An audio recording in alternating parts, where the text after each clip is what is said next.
Hi hello ನಮಸ್ಕಾರ. ನನ್ನ ಹೆಸರು ರಕ್ಷಿತಾ. ಸೊ ನಾನಿದ್ದೀನಿ ನೇಚರ್ ಕ್ರಿಯೇಷನ್ ಯೂಟ್ಯೂಬ್ ಚಾನಲಲ್ಲಿ. ನಮ್ಮ ಜೊತೆ ಇದ್ದಾರೆ ರಾಮ್. ಇವರು ಕೂಡ ರತ್ನ ಫಿಲಮಲ್ಲಿ ಆ್ಯಕ್ಟ್ ಮಾಡಿದ್ದಾರೆ. ಸೊ ಅವ್ರನ್ನ ಮಾತಾಡ್ಸೋಣ ಬನ್ನಿ. Hi sir. Hi. So sir ನಿಮ್ಮ ಕಿರು ಪರಿಚಯ ಮಾಡಿಕೊಡಿ ಸರ್. ನನ್ನ ಹೆಸರು ರಾಮು ಕರೂರ್ ಅಂತ. ನಾವು ಬಳ್ಳಾರಿ ಜಿಲ್ಲೆಯವನು. ಈ ರತ್ನ ಫಿಲಿಮಲ್ಲಿ ಮೊದಲ ಬಾರಿಗೆ ನಾನು ಆ್ಯಕ್ಟ್ ಮಾಡಿದ್ದೇನೆ. ಈ ಒಂದು ಸಂದರ್ಭದಲ್ಲಿ ಅವಕಾಶ ಮಾಡಿಕೊಟ್ಟಿರ್ತಕ್ಕಂಥ ನಮ್ಮ ಬಸವರಾಜ್ ಬಳ್ಳಾರಿ ಸರ್ ಅವರಿಗೆ ತುಂಬ ಹೃದಯದ ಧನ್ಯವಾದಗಳನ್ನು ಈ ಚಾನಲ್ ಮೂಲಕ ತಿಳಿಸುತ್ತೇನೆ. ಓಕೆ ಸರ್, ನಿಮ್ಗೆ ಹೆಂಗೆ ಬಂತು ಸರ್ ಈ ಫಿಲಮ್ಗೆ ಚಾನ್ಸ್? ಯಾರು ಕೊಟ್ಟಿದ್ದು ಸರ್ ನಿಮಗೆ? ನಾನು ಕಾಮಿಡಿ ಕಿಲಾಡಿಗಳ ಆಡಿಷನ್ ಕೊಟ್ಟಿದ್ದೆ ಬಳ್ಳಾರಿಯಲ್ಲಿ. ಅಲ್ಲಿ ಅಷ್ಟು ಸಕ್ಸಸ್ಫುಲ್ ಆಗಲಿಲ್ಲ, ಫೇಲ್ಯೂರ್ ಆಯಿತು. ಹಾಗಾಗಿ ನಾನು ಆ್ಯಕ್ಟಿಂಗ್ ಕ್ಲಾಸಿಗೆ ಬೆಂಗಳೂರಿಗೆ ಬಂದು ಒಂದು 2 ತಿಂಗಳ ಸೇರಿಕೊಳ್ಬೇಕಂತ ಡಿಸೈಡ್ ಮಾಡಿ ಬೆಂಗಳೂರಿಗೆ ಬಂದೆ. ಬಂದ ನಂತರ ನವರಸ ನಟನ ಅಕಾಡೆಮಿಯಲ್ಲಿ ನಾನು ಭೇಟಿ ಮಾಡಿದಾಗ ಅವರು 2 ತಿಂಗಳು ಆಗುತ್ತೆ ಅಂತ ಹೇಳಿದರು. ನನಗೆ ಅಷ್ಟು ಸಮಯನೂ ಇರಲಿಲ್ಲ, 1.5 ತಿಂಗಳು ನನಗೆ ಸಮಯ ಇತ್ತು. ಹಾಗಾಗಿ ನೋಡೋಣ ಅಂತ ಹೇಳಿದೆ. ನಮ್ಮ ಅಣ್ಣನ ಕಡೆಯಿಂದ ಬಸವರಾಜ್ ಬಳ್ಳಾರಿ ಸರ್ ಅವರು ಪರಿಚಯ ಇದ್ದರು, ನಮ್ಮ ಊರಿನವರೇ ಅವರು.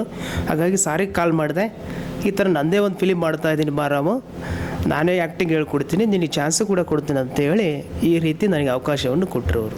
ಓಕೆ ಸರ್, ನಿಮ್ಗೆ ಆ್ಯಕ್ಟಿಂಗ್ ಫೀಲ್ಡಿಗೆ ಬರಬೇಕಂತ ಏನಕ್ಕೆ ಅನ್ನಿಸ್ತು ಸರ್?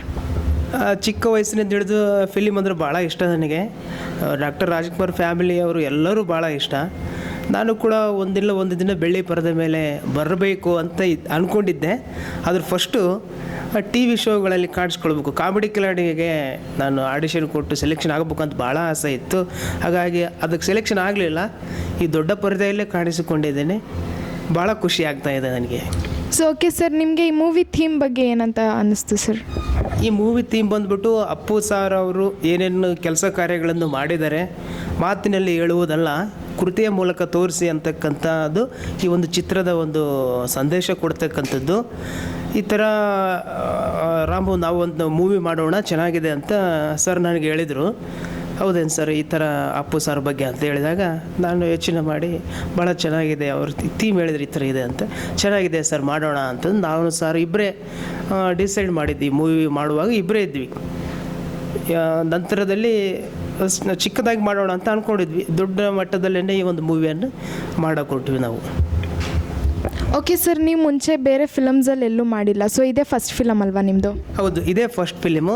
ನನಗೆಷ್ಟು ಇದೆ ಸ್ವಲ್ಪ ಭಯ ಆಯಿತು. ಕೆಲವೊಂದಿಷ್ಟು ವರ್ಕೆಲ್ಲ ಹೊಸ್ದು ಅನ್ನಿಸ್ತು, ಫೀಲ್ಡೂ ಹೊಸ್ದು ಅನ್ನಿಸ್ತು.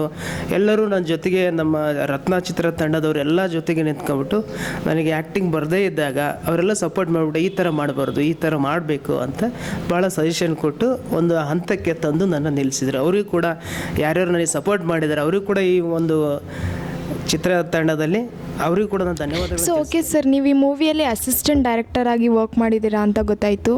ಸೊ ಆ ಫೀಲ್ ಹೆಂಗಿತ್ತು ಸರ್ ನಿಮಗೆ? ಹೌದು ಮೇಡಮ್, ನಾನು ಸ್ಕ್ರಿಪ್ಟ್ ರೈಟಿಂಗ್ ಇಂದ ಹಿಡಿದು ಫಿಲಿಮ್ ರಿಲೀಸ್ ಆಗೋವರೆಗೂ ಕೂಡ ಸರ್ ಜೊತೆಯಾಗೆ ಕರೆದುಕೊಂಡು ಎಲ್ಲ ಕೆಲಸಗಳನ್ನು ಕಲಿಸಿದರು.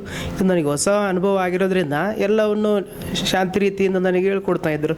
ನಾನೇನೇ ತಪ್ಪು ಮಾಡಿದರು, ತಮಾಷೆ ಮಾಡಿದ್ರು ಕೂಡ ಅವ್ರು ಸುಧಾರಿಸ್ಕೊಂಡ್ಬಿಟ್ಟು ಈ ರೀತಿ ಎಲ್ಲ ಇದು ಈ ಥರ ಮಾಡಬೇಕು ಅಂತಂದು ಎಲ್ಲ ಅಸಿಸ್ಟೆಂಟ್ ಡೈರೆಕ್ಟರ್ ಕೆಲಸ ಏನೇನು ಮಾಡ್ಬೇಕು ಅಂತಂದು ಎಲ್ಲವನ್ನು ಇದರ ಮೂಲಕ ಕಲಿಸಿಕೊಟ್ಟಿದ್ದಾರೆ. ನಾನೇನು ಆ್ಯಕ್ಟ್ ಮಾಡ್ಬೇಕಂತ ಬಂದಿದ್ದೆ, ಆ್ಯಕ್ಟಿಕ್ಕಿನ್ನ ಅಸಿಸ್ಟೆಂಟ್ ಡೈರೆಕ್ಟ್ರು ಎಲ್ಲ ಟೋಟಲ್ ಟೀಮ್ ವರ್ಕು ನಮ್ಮದು. ಇಂಥ ಕೆಲಸ ಮಾಡಿಲ್ಲ ಅನ್ನಂಗಿಲ್ಲ ಈ ಒಂದು ರತ್ನ ಮೂವಿಯಲ್ಲಿ. ಎಲ್ಲ ನಮ್ಮ ಟೀಮ್ ಕೂಡ ಅಷ್ಟೇ, ಯಾರು ಇಲ್ಲಿ ದುಡ್ಡಿಗೆ ಕೆಲಸ ಮಾಡಿಲ್ಲ. ಅಪ್ಪು ಸರ್ ಅವರ ಒಂದು ಅಭಿಮಾನಕ್ಕಾಗಿ ಪ್ರತಿಯೊಬ್ಬರು ತಮ್ಮ ಶ್ರಮವನ್ನು ವಹಿಸಿದ್ದಾರೆ. ಹಾಗಾಗಿ ಅವರಿಗೆ ಈ ಮೂಲಕ ಅಸಿಸ್ಟೆಂಟ್ ಡೈರೆಕ್ಟ್ರಾಗಿ ನನಗೆ ಅವಕಾಶ ಕೊಟ್ಟರಲ್ಲ, ಈ ಮೂಲಕ ಅವರಿಗೂ ಕೂಡ ನಾನು ತುಂಬ ಚಿರಋಣಿ ಆಗಿರ್ತೀನಿ ಮೇಡಮ್. ಓಕೆ ಸರ್, ನೀವು ಆ್ಯಕ್ಚುಲಿ ಇದು ಫಸ್ಟ್ ಫಿಲಮ್ ನೀವು ಮಾಡಿರೋದು. ಸೊ ಫಸ್ಟ್ ಫಿಲಮೇ ಅಪ್ಪು ಸರ್ಗೆ ಡೆಡಿಕೇಟ್ ಮಾಡ್ತಿರೋ ಮೂವಿ ಮುಖಾಂತರ ಬಂದಿದ್ದೀರಾ. ಹೇಗೆ ಫೀಲ್ ಆಗ್ತಿದೆ ಸರ್ ನಿಮಗೆ? ನನಗೆ ಅದೇ ತುಂಬ ಗ್ರೇಟ್ ಫೀಲ್ ಆಗ್ತಾಯಿದೆ. ಯಾಕೆಂದರೆ ಅಪ್ಪು ಸರ್ ಒಂದು ಅಭಿಮಾನಿಯ ಕತೆಗೆ ನಾನು ಮೊದಲ ಬಾರಿಗೆ ಅದರಲ್ಲಿ ಆ್ಯಕ್ಟ್ ಮಾಡ್ತಾಯಿದ್ದೀನಿ ಮತ್ತು ಅಸಿಸ್ಟೆಂಟ್ ಡೈರೆಕ್ಟ್ರಾಗಿ ಕೂಡ ಆ್ಯಕ್ಟ್ ಮಾಡ್ತಾಯಿದ್ದೀನಿ. ಜೊತೆಗೆ ಎಲ್ಲ ಕೆಲಸವನ್ನು ಕೂಡ ಕಲಿಸಿಕೊಡ್ತಾ ಇದ್ದಾರಲ್ಲ, ನನ್ನಂಥ ಅದೃಷ್ಟವಂತ ಯಾರೂ ಇಲ್ಲ ಅಂತ ಭಾಳಷ್ಟು ಸಲ ನೆನೆಸ್ಕೊಂಡಿದ್ದೀನಿ. ಈ ಒಂದು ಫಿಲಿಮ್ ರಿಲೀಸ್ ಆಗುವಾಗ, ಫಿಲಿಮ್ ನೋಡುವಾಗ ಅವೆಲ್ಲ ಘಟನೆಗಳನ್ನು ನೆನೆಸ್ಕೊಂಡು ಅಳುತ್ತಾ ಕಣ್ಣೀರಾಗ್ತಾ ನಾನು ನನ್ನಷ್ಟಕ್ಕೆ ನಾನು ಖುಷಿ ಪಡ್ತಾ ಇದ್ದೆ. ಅಂದುಕೊಂಡಂಗೆ ಎಲ್ಲ ಆಯ್ತಲ್ಲ, ಏನೇನೋ ಇತ್ತು, ಏನೇನೋ ಆಯಿತು, ಈ ಒಂದು ಮಟ್ಟಕ್ಕೆ ಬಂದು ಫಿಲಿಮನ್ನು ರಿಲೀಸ್ ಮಾಡಿದ್ವಲ್ಲ ಎಲ್ಲ ಒಂದು ಟೀಮ್ ಸೇರಿಬಿಟ್ಟು ಅಂತ ಭಾಳ ಖುಷಿಪಟ್ಟು ಆನಂದ ಬಾಷ್ಪ ನನಗೆ ಗೊತ್ತಿಲ್ಲದಾಗೇ ಬರ್ತಾ ಇತ್ತು. ಆಗ ತಡ್ಕೊಂಡು ಸಾರ್ಗೆ ಅವಕಾಶ ಮಾಡಿಕೊಟ್ಟಿದ್ದಕ್ಕೆ ದೊಡ್ಡ ಧನ್ಯವಾದಗಳು ಅಂತೇಳಿ ಫಿಲಿಮ್ ನೋಡಿದ ನಂತರ ಅವರಿಗೆ ಭಾಳ ಒಂದು ಕೃತಜ್ಞತೆಯನ್ನು ಕೂಡ ವ್ಯಕ್ತಪಡಿಸಿದೆ. ಓಕೆ ಸರ್, ಮುಂದೆ ಯಾವುದಾದ್ರೂ ಪ್ರಾಜೆಕ್ಟ್ಸ್ ಮಾಡಬೇಕು ಅಂತ ಅಂದ್ಕೊಂಡಿದ್ದೀರಾ? ಇನ್ನು 2 ಪ್ರಾಜೆಕ್ಟ್ ಮಾಡಿದ್ವಿ, ಸದ್ಯದಲ್ಲಿ ಅದನ್ನು ಕೂಡ ನಾವು ಸದ್ಯದಲ್ಲಿ ಹೇಳ್ತೀವಿ. ಇದಾಗಲಿ ಆದ ನಂತರ ತಿಳಿಸ್ತೀವಿ ನಾವು.